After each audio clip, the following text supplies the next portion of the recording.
नमस्कार दोस्तों। आज हम पढ़ेंगे एलसीएम यानी लोवेस्ट कॉमन मल्टीपल। देखिए, सबसे पहले समझिए एलसीएम मतलब होता क्या है। अगर आप ध्यान दें तो ये है लोवेस्ट कॉमन मल्टीपल। लोवेस्ट मतलब सबसे छोटा, कॉमन मतलब जो मिले सभी में मिले उसे कॉमन कहते हैं। मतलब कुछ संख्याएं दी रहेंगी जिसमें सब में मिलेगा जो जो चीज, उसी को कहते हैं कॉमन। तो कहने का मतलब सबसे छोटा, कॉमन मतलब जो सब में मिले, और मल्टीपल यानी होता है गुणज। अब देखिए गुणज किसे कहते हैं। तो कोई भी संख्या जो किसी छोटी संख्या से कटे, मतलब जैसे 2 से हो गया, 6 से हो गया, 12 जो है हमारा किसी किसी 2 से, 6 से, 4 से, 3 से। तो ये जो 12 है, 3 से कट सकता है, 4 से कट सकता है, 2 से कट सकता है, 6 से कट सकता है, इन सब से कट सकता है। तो जिन जिन संख्याओं से 12 कट सकता है, इन सब के लिए ये होगा गुणज यानी मल्टीपल। इसी को हिंदी में कहते हैं गुणज। तो कहने का मतलब जिन जिन संख्याओं से भी 12 कटेगा उन सब का ये होगा गुणज। अब और जिन जिन संख्याओं से 12 कटेगा वो सब इसके गुणनखंड होंगे। गुणनखंड मतलब जिनसे ये कटे वे गुणनखंड कहलाएंगे इसके, और जिन जिन से ये कटे उन सब के लिए ये गुणज होगा। अब आपको समझ में आ गया होगा गुणज किसे कहते हैं। जैसे देखिए, जैसे हमारा 36 हो गया, 36 2 से कट सकता है, 3 से कट सकता है, 4 से भी कट सकता है आपका, और 18 से कट सकता है ना, 9 से कट सकता है। मतलब ऐसी कुछ संख्याएं जिनसे ये कट सकता है। तो जिन जिन संख्याओं से भी 36 कट जाएगा इन सब का ये गुणज होगा। इसी को कहते हैं गुणज यानी मल्टीपल। जो हमें इसमें समझना है कि इसको पढ़ने के लिए हमको समझना होगा मल्टीपल किसे कहते हैं सबसे पहले। तो अब और जिन जिन संख्याओं से ये कटा है ये सब इसके गुणनखंड होंगे। तो कहने का मतलब ये सब है गुणनखंड, गुणनखंड, और ये है आपका गुणज। तो जिन जिन से कटा है ये, इन सब के लिए ये गुणज है, और ये सब इसके गुणनखंड है। तो आपको गुणनखंड और गुणज समझ में आ गया होगा। अब हमारा क्या है, एलसीएम यानी लोवेस्ट कॉमन मल्टीपल, यानी सबसे छोटा कॉमन मतलब मिलता हुआ। कॉमन का मतलब होता है मिलता हुआ, यानी जो सब में मिले, और मल्टीपल यानी गुणज। तो गुणज, अब गुणज हम समझाए आपको, जिन जिन संख्याओं से भी कोई संख्या कट जाएगी तो उन सब, वो सब जो उन सब के लिए ये संख्या उनका गुणज होता है। मतलब जैसे ये 36 इन सब से कट सकता है, तो इन सब के लिए 36 इनका गुणज है, और ये सब इसके गुणनखंड है। आपको ये तो समझ में आ गया होगा। अब हम सीखते हैं कि एलसीएम निकालते कैसे हैं। जैसे मान लीजिए कुछ संख्याएं दी हुई हैं आपकी, जैसे ले लीजिए 12। पहले हम छोटी संख्याओं का देखेंगे। 12 हो गया, 36 हो गया, और 60 हो गया। हम 3 संख्याओं से शुरू करते हैं। तो अब हम सब देखिए, इन सब को हम पहले कुछ इस तरह की संरचना बनाते, मतलब एक आकृति बनाते हैं। इनको हम भरेंगे तो ये हो जाएगा आपका 12, 36 और 60। पहले हम इस तरह से इनको लिख लेंगे। अब कोई ऐसी संख्या ढूंढेंगे, मतलब पहले सबसे छोटी शुरू करेंगे। सब छोटी मतलब 1 हो गया, लेकिन 1 से हम लेंगे नहीं। क्यों? क्योंकि अगर हम जब 1 से भाग देंगे तो ये 12 बार जाएगा, ये 36 बार जाएगा, ये 60 बार आएगा, मतलब फिर वही आएगा। फिर हम 1 से भाग देंगे, फिर वही आएगा। कहने का मतलब 1 से हम नहीं चेक करेंगे। अब 1 के बाद क्या आता है? 2। अब समझिए पहले 2 से कौन कौन संख्याएं कर सकती हैं। जिन संख्याओं का इकाई का अंक, अब इकाई का अंक क्या होता है? जैसे मान लीजिए कोई संख्या लिखा हुआ है, इनमें जो आपका सबसे पहले होता है, जिस तरह से हम लिखते हैं इस तरह की जो सबसे पहली संख्या होती है, इसी को कहते हैं इकाई। फिर इसके बाद आएगा दहाई, फिर सैकड़ा, फिर हजार, फिर 10,000, फिर लाख। इस तरह से चलता जाता है। तो हमको अभी किसका काम है? इकाई का काम है। तो जो भी इनका इकाई का अंक होता है, अगर इकाई का अंक आपका क्या क्या हो, 0 हो, 2 हो, 4 हो, 6 हो, 8 हो, अगर इनमें से कोई भी आपकी इकाई का अंक है तो वे होती हैं सम संख्याएं। जैसे 12 का इकाई का अंक 2 है तो मतलब ये भी सम संख्या है। 36 का इकाई का अंक 6 है, 6 हमारे इसमें है ना, तो मतलब ये भी सम संख्या है। 60 का इकाई का अंक 0 है तो मतलब ये भी हमारा क्या है? सम संख्या है। तो जिन संख्याओं का इकाई का अंक 0, 2, 4, 6, 8 हो, उन संख्याओं को कहते हैं सम संख्या। और सम संख्याएं 2 से कट जाती हैं। कहने का मतलब ये सारी संख्याएं किससे कटेंगी? 2 से। तो हम अब 2 से भाग देंगे। काटने का मतलब 2 से भाग देंगे। तो जब हम 2 से भाग देंगे तो देखिए जब हम 2 से 12 में भाग देंगे जाएगा कितनी बार, 6 बार। जब 2 से हम 12 में भाग दिए गया कितना बार, 6 बार। जितनी बार जाएगा वो हम लिखेंगे यहाँ नीचे, फिर कॉमा था तो कॉमा लगा दिए। 36 है, जब हम 36 में 2 से भाग देंगे तो ये देखिए 36 जब हम 2 से भाग देंगे, जैसे जैसे अगर आप डायरेक्ट ना काटे, जैसे 18 बार जाएगा, लेकिन अगर आप डायरेक्ट ना काट पाए तो यहाँ साइड में भाग दे दें। जब हम 36 में 2 से भाग देंगे, 2 एक कम 2, यहाँ बचा 1, फिर 16 6 उतार लिए थे, बन गया 16 आपका।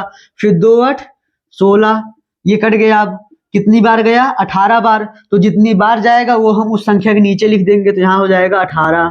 फिर अब हम 60 में इसी तरह भाग देंगे। जब 60 में हम भाग देंगे 2 से, तो 2 3 6, ये कट गया। अब यहाँ पे 0 आया। अब देखिए कुछ लोग क्या करते हैं, यहाँ पे 0 बचा, यहीं पे हम छोड़ देंगे, लेकिन अब ये हमारा गलत हो जाएगा। क्यों? क्योंकि शेषफल का मतलब होता है कि शेष यानी बचने के बाद जो हमारा उत्तर आए उसी को कहते हैं शेषफल। क्या ये हमारा अभी घटाने पे बचा है? घटाने पे नहीं बचा ना, तो भैया हम इसको क्या करेंगे, घटाएंगे। लेकिन घटाएंगे किस में, ये भी नहीं पता। तो अब देखिए हमको 2 का पहाड़ा पढ़ना है ताकि 0 से ज्यादा ना हो। अब ये कहाँ से आएगा, 2 एक कम 2, 2 दूनी 4, सब बड़े हो जा रहे हैं। तो जब हम 2 में 0 का गुणा करते हैं तो हमारा आता है 0। कहने का मतलब कितने बार जाएगा, ये 0 बार। तो यहाँ पे हो जाएगा क्या, 0, 2 0 जाए 0, ये आपका कट गया। क्या देखिए कुछ लोग क्या करते हैं, कहते हैं यहाँ संख्या हम उतार लिए, ये संख्या हमारी अगर इससे छोटी होगी तो हम 0 बढ़ा देंगे, हो गया हमारा सवाल। लेकिन यहाँ 0 इसलिए लगता है क्योंकि हम अगर यहाँ पे संख्या जो है अगर हमारे भाजक से छोटी है, मतलब जिससे हम भाग दे रहे हो अगर उससे छोटी है, तो हमारा 2 एक कम अगर मतलब जिसके भी हम पहाड़ा पढ़ेंगे वो हमेशा उसके बराबर ही आएगा। अगर उसके बराबर है, उससे बड़ी आती है संख्या, तो हम क्या करते हैं, 0 बार ले जाएंगे। जब 0 बार ले जाएंगे तो 2 0 0 होगा। अब ये हमारा कट गया, कितना आया 30, तो यहाँ पे हो जाएगा 30। फिर अब हम क्या करेंगे, फिर अब देखिए 6 है, 2 से कट जाएगा। 8 है यहाँ पे, मतलब 18, ये भी 2 से कट जाएगा, ये भी 2 से कट जाएगा, क्योंकि 0 है, 0 भी इसमें है, तो मतलब ये भी सम संख्या है। सम संख्या है तो 2 से कट जाएगी। तो हम किससे भाग देंगे, 2 से। 2 3 6, फिर 2, अब देखिए 18 है, 2 9 18, मतलब 9 बार जाएगा। फिर 30 है। अब देखिए फिर हम क्या करेंगे, 30 में 2 से भाग देंगे। अगर हमारा जैसे मतलब अगर उसके पहाड़े 10 तक, मतलब 2 दहामा यानी कि दहामा तक हमको आता है पहाड़ा, दहाई तक। लेकिन अगर मान लीजिए कोई संख्या जो उसके 10 बार पढ़ने के बाद भी अगर संख्या ना आए तो हम क्या करेंगे, भाग दे लेंगे। अगर आप सीधा काट सकते हैं, जैसे 2 एक कम 2, यहाँ बचेगा 1, फिर 0 10 बन गया, 2 पंचे 10 यानी 15 आ जाएगा। अगर आप सीधा काट पा रहे हैं बहुत अच्छी बात है, अगर ना काट पाए तो क्या करें, भाग दे दें सीधा। तो 2 एक कम 2, यहाँ बचा कितना 1, फिर 0 उतारेंगे, फिर 2 पंचे 10, ये हमारा कितना आया 15। तो हम यहाँ लिख देंगे इसके नीचे 15, यहाँ कॉमा था तो कॉमा लगा देंगे। अब क्या होगा देखिए, ना तो ये इनमें से कोई संख्या है, ना तो ये है, ना तो ये है, मतलब ना तो इसका ही का एक अंक है। तो कहने का मतलब इनमें से कोई भी क्या नहीं है, सम संख्या नहीं है। अब सम संख्या नहीं है तो क्या करेंगे, अब देखिए 2 के बाद क्या आता है 3, तो हम चेक करेंगे 3 से काटना। जब हम 3 से काटेंगे तो देखिए जब हम 3 से काटेंगे, 3 से 3 कट जाएगा, 3 एक कम 3, फिर 3 3 का 9, फिर 3 पचे 15, मतलब सब 3 से कट गए। अच्छी बात है, याद रखिए। अब ये जरूरी नहीं है तीनों कटे या कोई भी कटे, अगर एक भी संख्या कट रही है इनसे तो हम उससे भाग देंगे। मतलब जैसे इसमें देखिए अगर आप ध्यान दें, ये तो 1 है, हमको हर जगह मतलब इसके नीचे भी हर जगह 1 लाना है हमको। यहाँ तो 1 आ चुका है, मतलब इसमें हम भाग नहीं देंगे। यहाँ देखिए 3 जो है ये तो कटेगा 3 से, लेकिन 5 3 से नहीं कटेगा। याद रखिएगा, अगर एक भी संख्या उस संख्या से कट रही है तो तब पर भी हम भाग देंगे। तो हम अब किससे भाग देंगे, 3 बार। जिससे भाग देते हैं उसको हम यहाँ लिखते हैं, और जितनी बार जाता है उसको हम इस संख्या के नीचे लिखते हैं। ये तो 1 हमारा मिल गया हमें, तो इसको हम ऐसे उतार देंगे। फिर 3 एक कम 3, 5 5 तो कटेगा नहीं, 5 भी हम ऐसे उतार देंगे। अब देखिए अब 3 के बाद आता है 4। याद रखिए 2 के अलावा किसी और सम संख्या से हम पहले नंबर नहीं काटेंगे। पहले नंबर तो 2 के अलावा किसी और सम संख्या से हम नहीं काटेंगे, क्योंकि कोई भी सम संख्या हो वो 2 ही पहले उसको काट चुका होगा। उसके पहले नंबर तो हम किससे नहीं काटेंगे, सम संख्या से नहीं काटेंगे। और किसी भी भाज्य संख्या, कहने का मतलब सम विषम छोड़िए, कोई भी भाज्य संख्या हो तो हम भाज्य संख्या से नहीं काटेंगे, हमेशा अभाज्य से काटेंगे। देखिए अब 4 क्या है, हमारा भाज्य है। अभाज्य किसे कहते हैं, अभाज्य। देखिए जो अभाज्य होता है ये 2 चीज से मिलकर बनता है, अ और भाज्य। अ मतलब होता है नहीं, भाज्य मतलब जो कट जाए, मतलब ऐसी संख्या जो सभी संख्याओं से कटे उनको भाज्य कहते हैं, मतलब जिसके दो से अधिक गुणनखंड हो उनको भाज्य कहते हैं। गुणनखंड अभी आपको बताया था गुणनखंड मतलब क्या होता है। और अभाज्य मतलब जिसके केवल दो गुणनखंड, और वो दो कौन कौन से होने चाहिए, एक तो एक होना चाहिए क्योंकि कोई भी संख्या वो एक से कट जाएगी, और दूसरा आपका होना चाहिए जो जिस संख्या में हमको भाग देना है वो संख्या खुद होनी चाहिए।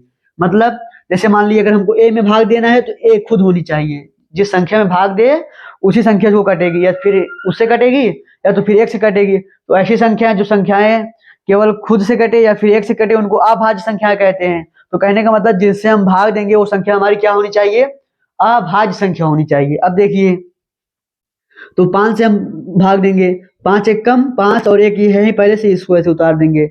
अब देखिए आपको जो एलसीएम होता है, एलसीएम इन्हीं संख्याओं को हम गुणा में लिख लेंगे तो यही हमारा एलसीएम होगा। तो यहाँ पे हो जाएगा 2 × 2 × 3 × 3 × 5, यही आया है हमारा गुणनखंड। इन्हीं गुणनखंडों को जब हम गुणनफल के रूप में लिख के जो उनका उत्तर आएगा वही हमारा एलसीएम होगा। तो यहाँ पे हो जाएगा 2 दूनी 4, 4 तिहाई 12, 12 तिहाई 36, और 36 पंचे 6 पंचे 30, 5 तिहाई 15, 3 18 180। ये होगा हमारा एलसीएम। उम्मीद करते हैं आपको समझ में आ रहा होगा। अगर समझ में आ रहा हो तो हमारे वीडियो को लाइक करें और हमारे चैनल को सब्सक्राइब करें। देखिए हमें कहा कि कोई एक एग्जांपल और देख लेते हैं।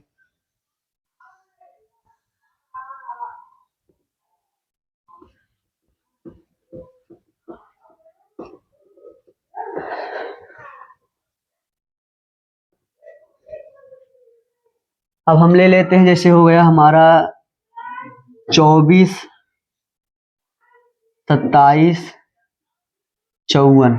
अब हम इन संख्याओं, अभी हम छोटी छोटी संख्याओं को लेंगे और बाद में जो है हम बड़ी संख्याओं पर अपना जो हमारा प्रोसेस है वो करके देखेंगे। तो पहले देखिए, तो हम क्या करेंगे, इनको पहले ऐसे कुछ बनाएंगे, लाइन खींचेंगे, फिर इसी में इनको लिख देंगे 24, 27 और 54।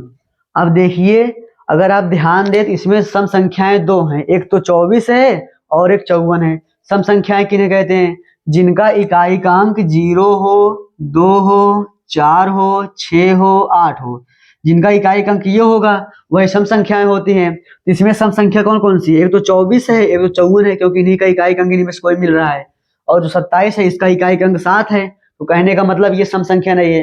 लेकिन हम आपको बताएं अगर एक भी संख्या हमारा कट रहा हो तो हम भाग देते हैं। तो कहने का मतलब ये और ये 2 से कटेंगे तो हम 2 से भाग देंगे, सबसे पहले सबसे छोटी, फिर उससे बड़ी, फिर उससे बड़ी, ऐसे ही। मतलब अगर इससे नहीं कटेगा तो इससे बड़ी रहेगी उससे देखेंगे, उससे नहीं कटेगा जो उससे बड़ी होगी उससे देखेंगे।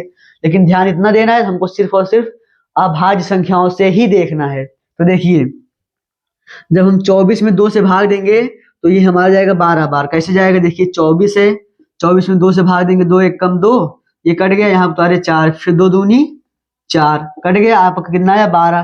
तो जितना बार जाएगा उसको हम नीचे लिखेंगे, जिससे भाग दिए रहेंगे उसको हम बगल में लिख देंगे। याद रखिए, ऐसे देखिए ये भी कट रहा है 2 से, ये भी कट रहा है, तो क्या हम यहाँ पे 2 बार 2 2 लिख देंगे, ऐसा नहीं है, सिर्फ एक बार लिखेंगे, क्योंकि हमको कॉमन ढूंढना है ना। मतलब जहां कट रहा हो सब में, मतलब दोनों में जहां मिल रहा हो, दोनों में या तीनों में जितनी भी संख्याओं में मिल रहा हो, तो किस संख्या से कट रही हो संख्या वो हमको ढूंढना है। तो ये इसमें भी मिल रहा था, इसमें भी मिल रहा था, तो 2 में मिल रहा था इसलिए हम ले लिए उसको। अब क्या करेंगे, फिर 27 तो कटेगा नहीं, ऐसे छोड़ देंगे। 54, जब हम 54 में भाग देंगे तो जाएगा 27 बार। देखिए जब 54 है, 54 में हम जब 2 से भाग देंगे तो 2 दूनी 4, बचा 1, यहाँ पर उतार लिए 4, बन गया 14। अब कितना बार जाएगा, 2 सत्ते 14, मतलब 7 बार जाएगा, ये कट गया, कितना आया हमारा 27, तो हम यहाँ पे लिख देंगे 27। अब देखिए ये सम है, ये नहीं है, ये नहीं है, कहने का मतलब सिर्फ एक संख्या ऐसी जो कटेगी। हम आपको बताएं अगर एक भी संख्या कट रही हो तो फिर भी हम ले लेते हैं उसे। तो हम क्या करेंगे, इसको भी 2 से काट के देखेंगे, तो 2 एक कम, देखिए 2 छंग 12, ये तो कटेगा नहीं, इसको हम ऐसे उतार देंगे, फिर ये भी ऐसे उतार देंगे। फिर अब 2 से काटेंगे, 6 भी 2 से कटेगा ना, तो 2 से काट के देखिए, 2 3 6, 27 नहीं कटेगा, छोड़ दीजिए, ये भी नहीं कटेगा, छोड़ दीजिए, क्योंकि दोनों 27 ही हैं, एक नहीं कटा दूसरा भी नहीं कटेगा। अब क्या करेंगे हम 2 के बाद, अब देखिए 2 से ना ये कटेगा, ना तो ये कटेगा, ना तो ये कटेगा, मतलब कोई भी अब 2 से नहीं कटेगा।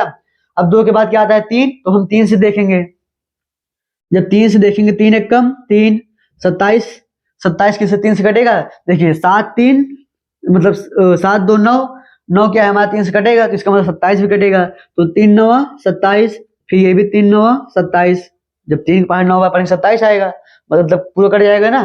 तो 9 बार गए इसलिए हम 9 लिख दिए। फिर 3 से काट के देखेंगे, 3 त्रिक का 9, 3 त्रिक का 9, ये तो 1 था, हमको 1 लाना है इसलिए हम इसको ऐसे उतार देंगे। फिर 3 एक कम 3, फिर 3 एक कम 3।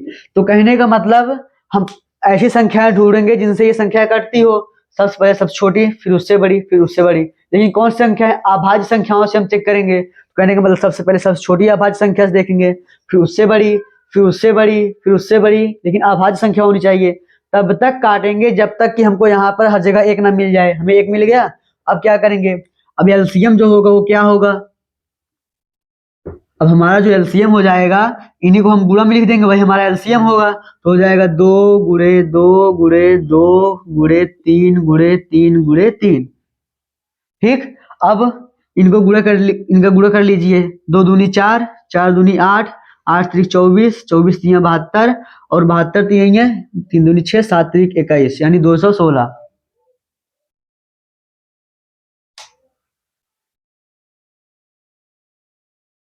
ठीक है, उम्मीद करते हैं आपको ये समझ में आ गया होगा। अगर समझ में आ गया हो तो हम भी आपको कुछ सवाल दे देंगे, आप उन्हें करके हमें कमेंट बॉक्स में उनका उत्तर बताइएगा। धन्यवाद।